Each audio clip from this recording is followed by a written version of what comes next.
मेरे भारत के वीर भाइयों और वीरांगना बहनों, मैं आपका दिल से स्वागत करता हूं अपने इस चैनल पर जिसका नाम है वीर भारत। मैं आज बात करने वाला हूं भारत के चारों धामों में से एक जगन्नाथ धाम का। जगन्नाथ मंदिर भारत के प्राचीनतम मंदिरों में से एक मंदिर है। ये मंदिर 4 लाख वर्ग फुट में बनाया गया है तथा इस मंदिर में 4 द्वार भी हैं। इस मंदिर का निर्माण कलिंग के राजा ने शुरू किया था। अब मैं बात करने वाला जगन्नाथ मंदिर के उन रहस्यों के बारे में जिसको सुनकर आप भगवान के ऊपर भी विश्वास करने लगेंगे। दोस्तों, जगन्नाथ मंदिर में ऐसे ऐसे रहस्य मिले हैं जिनको वैज्ञानिक आज तक खोजने पर खोज नहीं पाए हैं।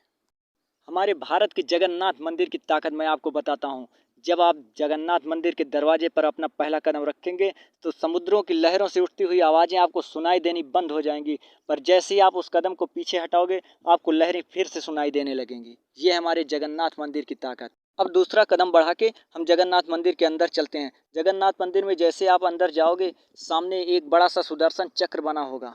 इस सुदर्शन चक्र का ये राज है कि आप मंदिर के चाहे जिस कोने से आप इसको देखेंगे, ये आपकी तरफ हमेशा गोलाकार में ही दिखाई देगा।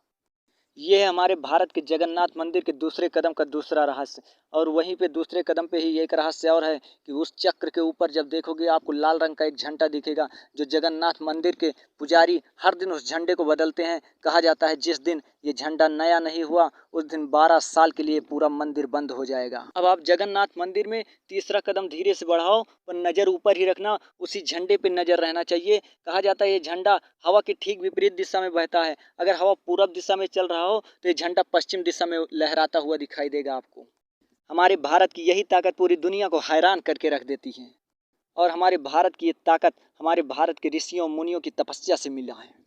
अब चलो चौथा कदम बढ़ाते हैं, मगर फिर भी नज़र मंदिर के ऊपर ही रहनी चाहिए। मंदिर के गुंबद पर आप देखो, जितने भी पक्षी हैं कभी भी वो मंदिर के ऊपर ना तो उड़ते हैं ना तो मंदिर के गुंबद पर बैठते हैं। कहा जाता है जगन्नाथ मंदिर के ऊपर से कभी हवाई जहाज भी नहीं उड़ता है। जगन्नाथ मंदिर की बात करते करते हम मंदिर के पास पहुंच चुके हैं।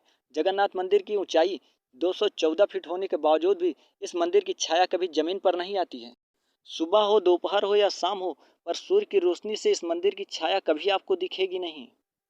हमारे जगन्नाथ मंदिर पर कदम कदम पे हर एक रहस्य से जुड़ा हुआ है। चलो अब मंदिर के बाहर ही खड़े रहेंगे कि अंदर चल के प्रसाद भी लेंगे। पर जगन्नाथ मंदिर का प्रसाद लेने से पहले मैं आपको बता दूं कि यहाँ के प्रसाद की कमी कभी भक्तों के लिए नहीं होती है, क्योंकि भी भक्त चाहे 20,000 हों या भक्त चाहे 1 लाख हों, हमेशा प्रसाद पर्याप्त रूप में बन जाता है। प्रतिदिन यहाँ हजारों लोगों को भोजन कराया जाता है। भोजन बनाने के लिए 500 रसोइयों की व्यवस्था की गई है जो दिन रात मिलकर भोजन बनाते हैं। यहाँ भोजन बनाने के चूल्हे पर 7 बर्तन रखा जाता है। एक बर्तन के ऊपर दूसरा बर्तन, दूसरे के ऊपर तीसरा, ऐसे ऐसे 7 बर्तन रखा जाता है। और इसमें भी रहस्य की बात यह है कि जो बर्तन सबसे ऊपर रहता है यानी 7वें नंबर वाला बर्तन, उस बर्तन का भोजन जल्दी पकता है। और जो बर्तन सबसे नीचे है, जिस बर्तन में आग की लपट सबसे ज़्यादा लग रही है, उस बर्तन का भोजन पकने में बहुत ज़्यादा समय लगता है। भारत की इस महान जगन्नाथ मंदिर के रहस्यों को सुनकर कहीं आपको मजाक तो नहीं लग रहा है? अगर आप मजाक समझ रहे हैं तो ऐसा नहीं है। ये हमारे भारत के ऋषियों मुनियों की तपस्या है जो आजकल के वैज्ञानिक या आम आदमी की समझ में ही नहीं आता है। मुझे लगता है आप जगन्नाथ मंदिर की रसोइयों में ही खो गए।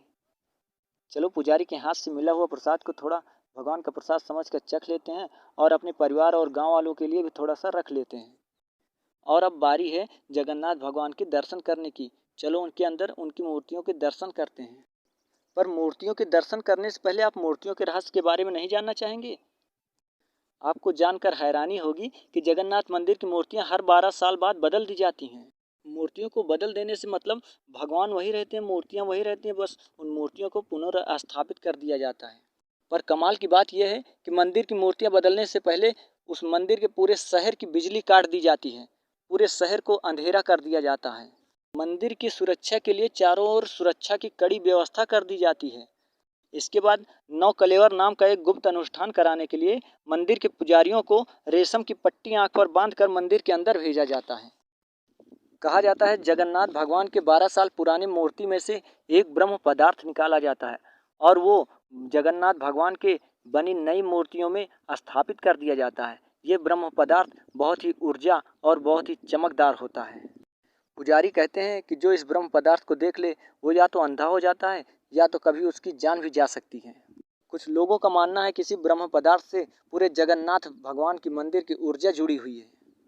कई पौराणिक कथाओं में भगवान कृष्ण का हृदय बताया गया है। जगन्नाथ भगवान के दर्शन करने के बाद मैं आपको जगन्नाथ का एक और राज बता देना चाहता हूँ। जब आप जगन्नाथ समुद्र तट पर पहुंचेंगे तो दुनिया भर के हर समुद्र तट पर समुद्र की तरफ से हवाएं चलती हैं और जमीन की तरफ हवाएं बहने लगती हैं। पर जगन्नाथ मंदिर में जब हवाएं चलती हैं तो जमीन की तरफ से हवाएं चलती हैं और समुद्र तट की ओर जाती हैं। ये हमारे जगन्नाथ भगवान की कृपा है। इतने रहस्य सुनने के बाद हमें भारत के जगन्नाथ मंदिर पे इतना तो यकीन हो गया है कि जगन्नाथ भगवान हमारे जगन्नाथ मंदिर में पूरी तरह से विराजमान है। भारत देश का यह मंदिर और भारत देश के भगवान और ये भारत देश के ऋषियों मुनियों की तपस्या आज पूरी दुनिया को खींचकर जगन्नाथ मंदिर की ओर लेकर आ रही है और पूरी दुनिया हैरान है ऐसी शक्तियों को देखकर। पूरी दुनिया में किसी को भी भारत के भगवान पर यकीन नहीं है तो उनको जगन्नाथ मंदिर में लेकर के आओ, फिर वो आपसे दोबारा नहीं पूछेंगे कि भगवान कहाँ है, क्योंकि जगन्नाथ मंदिर में उनको दिखेगा कि हमारे भगवान कड़ कड़ में हैं। अगर आपको भारत के इस महान मंदिरों पर गर्व है तो बोलो भगवान जगन्नाथ की जय। जय हिंद, जय भारत।